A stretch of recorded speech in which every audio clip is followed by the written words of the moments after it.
हम सब एक हैं, एक मंच पे। आज देखा आपने, पूरा एनडीए एक मंच पे आ गया। यहाँ गुटबाजी नजर आई आपको? आज सब में एकता है, तो आने वाले समय में भी एक होकर चुनाव लड़ेंगे और भाजपा को उखाड़ फेंकेंगे। ये संकल्प हमारा है। अगर कर्नाटक में कांग्रेस ने वादा किया तो वो निभाया। वहाँ क्या भाव है सिलेंडर? 550 रुपये। यूपी में क्या रेट है? 1100 रुपये। ठीक है, जुमलबाजी क्यों करते हो आप? पब्लिक को भ्रमित करते हो, लाडली योजना, ये योजना, यानी कि वो तो सबको बोल देंगे। फिर आने वाले समय में लाडली योजना के लिए फंड नहीं है, समाज को मना कर देगा, इसलिए सबको डिनाई कर देंगे। वो पब्लिक तो फिर बेवकूफ़ बन जाएगी, फिर वही जुमलेबाजी हो जाएगी।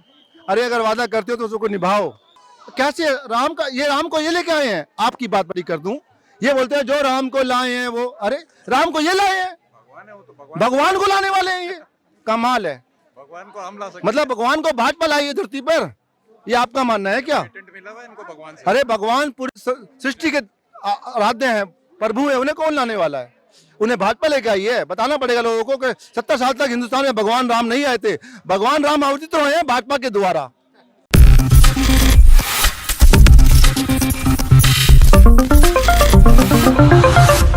2024 के लोकसभा चुनाव को मद्देनजर रखते हुए भारतीय जनता पार्टी, जो एक तरह से पूरी तरीके से निशाने पर आ चुकी है इंडिया गठबंधन के, और ये इंडिया गठबंधन तमाम राजनीतिक और सामाजिक मुद्दों को ध्यान में रखते हुए मोदी सरकार के खिलाफ मोर्चा लगातार खोले हुए है। आज का दिन भी दिल्ली में काफी ज्यादा खास देखने को मिला इंडिया गठबंधन के लिए, और ये यहाँ पर एक बड़ी चुनौती बन चुका है मोदी सरकार के लिए, क्योंकि आज जिस तरह से कांग्रेस के साथ मिलकर 27 राजनीतिक दलों ने प्रजातंत्र रैली निकाली, एक मोर्चा खोल दिया, धरना प्रदर्शन दिया, उसके बाद से देखा जाए तो देश के प्रधानमंत्री की जो कुर्सी है वह कहीं ना कहीं अब खतरे में दिखाई दे रही है। और ऐसे में देखा जाए जो जनता यहाँ पर उतरती हुई नजर आई है, वो जनता यहाँ पर साफ तौर पर देश के प्रधानमंत्री पर तंज कसती हुई देखी गई है। नमस्कार, मैं प्रांशी राठौर और आप देख रहे हैं नेक्स्ट 9 न्यूज। स्वागत है आपका हमारे स्पेशल प्रोग्राम सियासी सच में। आज हमारे साथ मौजूद हैं हमारे सहयोगी अबरार। अबरार, आपका बहुत बहुत स्वागत है। जैसा कि आप भी जानते हैं कि किस तरह से 146 सांसदों को लोकसभा और राज्यसभा से निलंबित किया गया है, और इनके निलंबन के बाद से देखा जाए तो कांग्रेस और 27 राजनीतिक दलों ने प्रजातंत्र रैली निकाली है, और इस रैली में उन्होंने साफ तौर पर देश के प्रधानमंत्री पर अपनी बात रखी है। तो आप इसको लेकर क्या कहना चाहेंगे? जिस तरह से राहुल गांधी कहते हैं कि संसद में जो सुरक्षा में चूक देखने को मिली, उसके बाद से यहाँ पर देखने को मिला कि बीजेपी के नेता भाग गए, और आज के समय में देखा जाए सोशल मीडिया पर जिस तरह से जो जनता काफी ज्यादा एक्टिव नजर आती है, जो युवा एक्टिव नजर आते हैं, उन्हें देखते हुए राहुल गांधी ने भी अपनी नाराजगी को जाहिर कर दिया। कैसे देख रहे हैं राहुल गांधी का ये मोर्चा खोल देना देश के प्रधानमंत्री के लिए? कितनी बड़ी घंटी यहाँ खतरे की घंटी साबित हो सकता है? देखिए, विपक्ष के नेताओं पर जो कार्रवाई हुई है, ये कार्रवाई जो है आज़ाद भारत में जो है पहली बार इतनी बड़ी संख्या में जो है सांसदों को निलंबित किया गया। मामला कुछ भी हो, सवाल ये है कि अगर संसद के भीतर विपक्ष के सांसद सवाल नहीं पूछेंगे सत्ता पक्ष उससे, तो और क्या करेंगे। और जो संसद में घटना घटी है वो जो है काफ़ी ज़्यादा निंदनीय है, शर्मिंदगी वाली घटना है वो, कि आखिरकार जो है इतने बड़े देश में और इतनी बड़ी जो है सुरक्षा व्यवस्था के होने के बावजूद भी अगर लोग घुस जा रहे हैं संसद के भीतर, वहाँ पर जाकर के उधम मचा रहे हैं, तो जाहिर सी बात है कि इसको लेकर के सरकार जिम्मेदारी को समझते हुए इस पर जो है अपने बयान को जारी करती। लेकिन विपक्ष जो कि ये मांग करना पड़ा विपक्ष को संसद में कि गृह मंत्री, जिनके अंदर जो है पूरी तरीके से सुरक्षा व्यवस्था देखी जाती है, उनके अंडर में काम होता है सारा, तो ऐसे में अमित शाह को लेकर के ये मांग रखी गई, लेकिन उस पर भी जवाब देने को तैयार नहीं, वो बात करने को तैयार नहीं। तो मुझे लगता है कि सरकार की ये जो हठधर्मी है हर मामलों में देखने को मिलती है, चाहे वो अजय सिंह टहनी वाला मामला हो, चाहे बृजभूषण वाला मामला हो, हर मामले में सरकार हठधर्मी से काम लेती है, यानी कि वो किसी भी मामले को लेकर के झुकने को तैयार नहीं है। विपक्ष कितना भी आवाज़ उठाए, विपक्ष कितना भी जद्दोजहद कर ले, लेकिन सत्ता पक्ष अपने हिसाब से काम करेगा। उनको किसी भी तरीके से जो है इस मामले में जो है पीछे हटने को वो राज़ी नहीं होते हैं। तो विधायक और सांसद ने मिलकर के जो यहाँ पर जो है जंतर मंतर पर उतरकर जो विरोध प्रदर्शन किया और यहाँ पर सरकार के खिलाफ बिगुल फूंका है, ये दरअसल कहीं ना कहीं सरकार के लिए काफ़ी ज़्यादा खतरनाक हो सकती है, क्योंकि चुनाव नज़दीक है। और ऐसे में अगर एक लहर चली, विपक्ष की लहर चली, तो ऐसे में सरकार को जो काफ़ी ज़्यादा इसका नुकसान उठाना पड़ता है। आखिरी छोटा सा सवाल रहेगा अबरार, जिस तरह से यहाँ पर मोर्चा खोला गया, लेकिन एक और बड़ी बात जो निकलकर सामने आई, एक बार फिर से पहलवानों का मुद्दा गरमाता हुआ नजर आया है।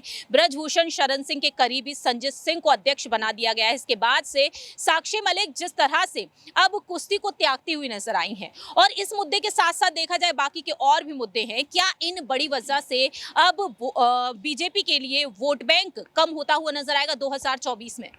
देखिए, बीजेपी को इसका फ़ायदा नुकसान होगा ये नहीं होगा, ये तो जो है नतीजों में पता चलेगा ही। लेकिन फ़िलहाल अगर देखा जाए तो जो 3 राज्यों में भाजपा को जीत मिली है, उसके बाद अगर इस तरीके की हरकत फिर से भारतीय जनता पार्टी कर रही है, तो जनता में इसका कहीं ना कहीं गलत मैसेज जाएगा, और इस वजह से भारतीय जनता पार्टी को सियासी तौर पर एक नुकसान भी झेलना पड़ सकता है।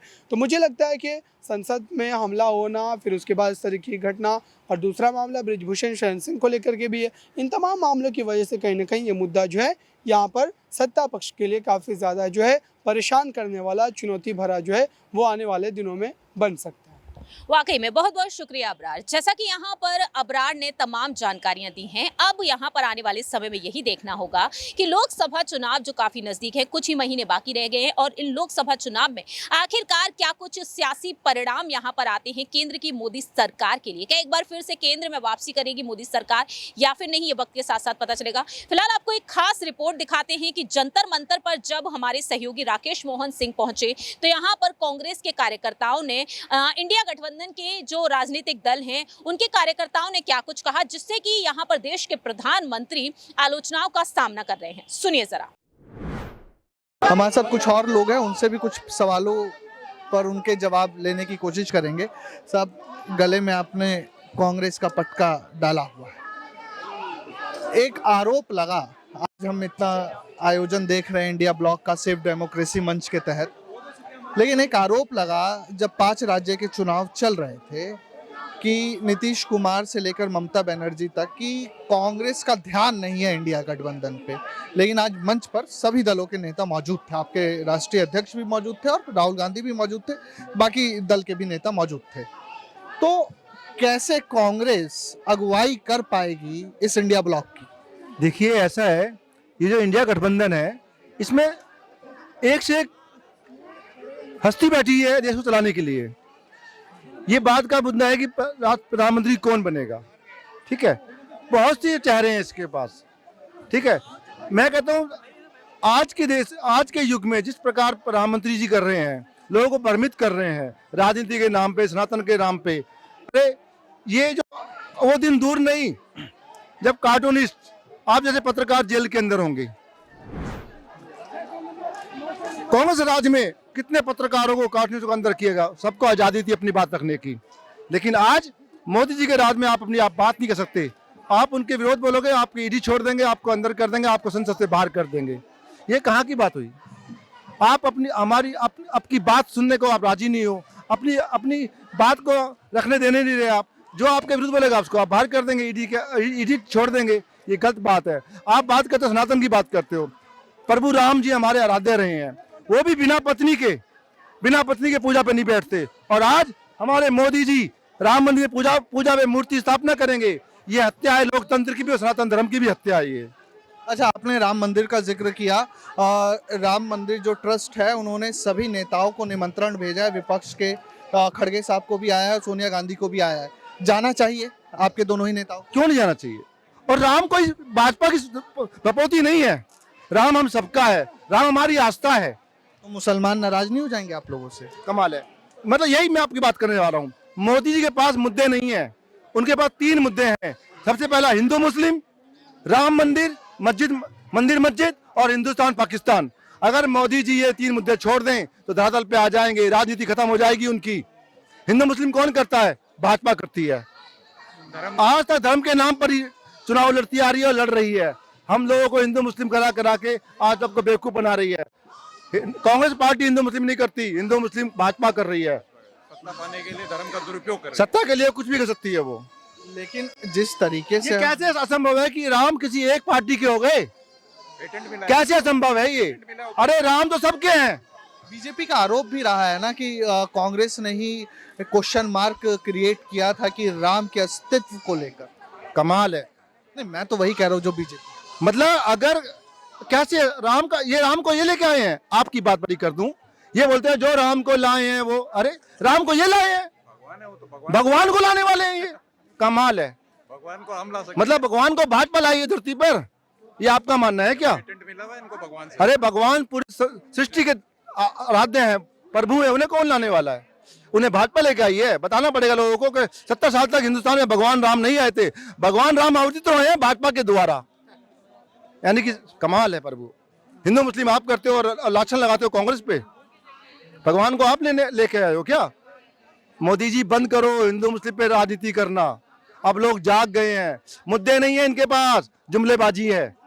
राजस्थान में सरकार आई वापस से बीजेपी की। बीजेपी ने वादा किया था 450 रुपए का गैस सिलेंडर। पेट्रोलियम राज्य मंत्री है, उन्होंने संसद में कहा कि अभी ऐसा कोई प्लान है नहीं। तो सिर्फ चुनाव जीतने के लिए दोनों ही पक्षों से इस तरह के दावे हो रहे हैं या सिर्फ एक पक्ष से ज्यादा हो रहे हैं? इसको आप कैसे कह सकते हो? कर्नाटक में हुआ, अगर कर्नाटक में कांग्रेस ने वादा किया तो वो निभाया। वहां क्या भाव है सिलेंडर? 550 रुपए। यूपी में क्या रेट है? 1100 रुपए। ठीक है, जुमलेबाजी क्यों करते हो आप?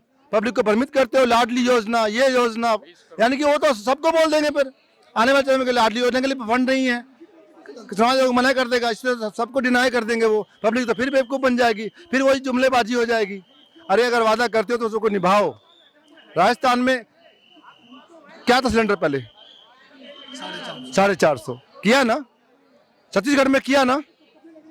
नहीं, सरकार तो फिर भी नहीं आ रही सरकार कर रही है ना, ना, लेकिन सरकार तो आप लोगों की वादे फिर क्यों भी करते नहीं है। हो आप? नहीं, आप लोगों की सरकार फिर भी रिपीट नहीं हो रही, तो कहीं गुटबाजी भी तो है पार्टी के अंदर ना। क्योंकि अभी मैंने पंजाब में भी आपको एक खबर बता दूं कि नवजोत सिंह सिद्धू ने भटिंडा में एक रैली की, जिसके बाद आप ही के पार्टी के नेता प्रताप सिंह बाजवा का ये कहना है कि सिद्धू को अपना मंच बनाने से बेहतर है कि वो पार्टी के कार्यक्रमों में शामिल। तो आपको नहीं लगता है कि आपके पार्टी के भीतर की गुटबाजी आपको हराने के लिए ज्यादा मतलब जिम्मेवार स्थिति में है? क्योंकि हमने राजस्थान में भी देखा, अशोक गहलोत से लेकर सचिन पायलट तक, भले ही केसी वेणुगोपाल उनको एक साथ लेकर आते हैं, मध्य प्रदेश में हमने देखा दिग्विजय सिंह और कमलनाथ। तो आपको लगता नहीं गुटबाजी को भी खत्म करने की जरूरत है इतने बड़े अलायंस बनाने के साथ साथ? देखिए, गुटबाजी सिर्फ मीडिया के द्वारा होती है और भाजपा के द्वारा ही प्रोपेगेंडा होता है, और कुछ नहीं है। हम सब एक हैं, एक मंच पे। आज देखा आपने, पूरा एनडीए एक मंच पे आ गया, यहाँ गुटबाजी नजर आई आपको? आज सब में एकता है, तो आने वाले समय में भी एक होकर चुनाव लड़ेंगे और भाजपा को उखाड़ फेंकेंगे, ये संकल्प हमारा है। आपने सुना कि किस तरह से यहाँ पर प्रधानमंत्री एक बार फिर से आलोचनाओं का सामना कर रहे हैं, लेकिन देखने वाली बात होगी कि प्रधानमंत्री हर एक मुद्दे पर अपनी बात नहीं रखते, लेकिन अब आने वाले समय में वह क्या कुछ जवाब देते हैं किसी अपने एक संबोधन में, ये वक्त के साथ साथ ही पता चलेगा। फिलहाल इस खास प्रोग्राम में इतना ही। बाकी की तमाम अपडेट्स के लिए आप जुड़े रहिए हमारे चैनल नेक्स्ट 9 न्यूज से।